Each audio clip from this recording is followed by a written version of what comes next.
That was weird.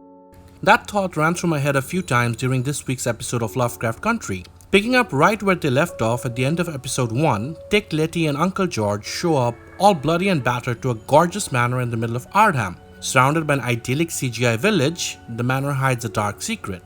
This week's episode is called Whitey's on the Moon after the spoken word poem by Gil Scott Heron, which epitomizes the plight of the black folks while America was busy pumping millions of dollars to put a white man on the moon. Thematically, this episode mirrors that sentiment by showing rich white folks controlling the narrative of the lives of what they consider to be lesser people. This show cannot be called subtle in its handling of racism, and since I've not read the book, I do not know if the book handled racism in the same way. But it is apparent that the show doesn't want you to forget what it felt like to be a person of color in 50s America and even now. As the episode begins, we see Letty and Uncle George live it up with each getting their heart's desire. Uncle George surrounded by his favorite books and Letty having a wardrobe of expensive dresses, all in her size. The tonal shift from last night's horrific Sheriff Shogot attack to this dance number set to upbeat music is weird. But then it's meant to be. Dick is the only one who remembers what happened and the other two have had their memories wiped, which is again thematic, showing how white people can control the narrative by buying off the lesser fortunate. The comically Aryan butler/friend William shows up to escort them to lunch under watch, and he informs them that this was a lodge built by Titus Braithwaite, who wears a creepy looking KKK hood.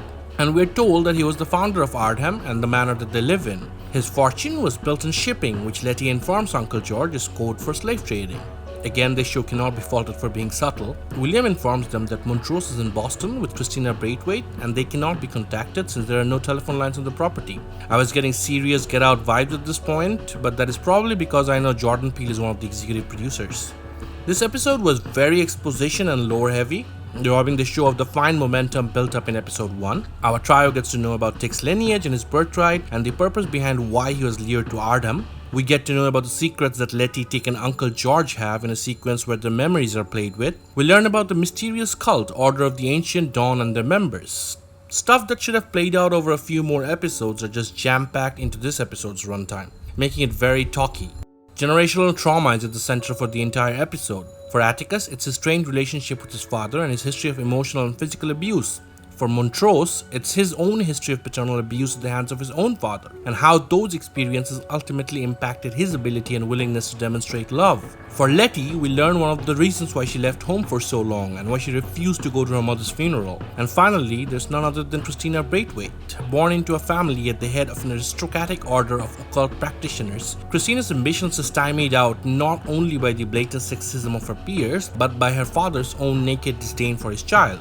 The clan of rich old men that is introduced in the show are Aryan to the point of a parody, but it does allow the episode to very interestingly pose another point of view for us to ponder. How the systemic forces of classism intersects with that of racism. The sentiment that the only exception between one caste of avowed racists and another is a pretense of wealth and pedigree is something that I've never personally thought about. My father and his associates would never fraternize with the clan, Christina Braithwaite retorts in one of the exchanges with Atticus, they're too poor. This episode is more exposition based than the last, creating a denser mythos but at the expense of the inherent suspense and horror. The pacing is weird at times with the visit to the children of the corn-styled village of Ardham the main culprit. The twists and surprises that the episode has is sporadic, and even then that tension is blown up in a visually interesting but ultimately a finale which whimpers more than it awes. I hope the next few episodes focus more on the suspense and horror that I wanted from the show now that the background and mythology has been established.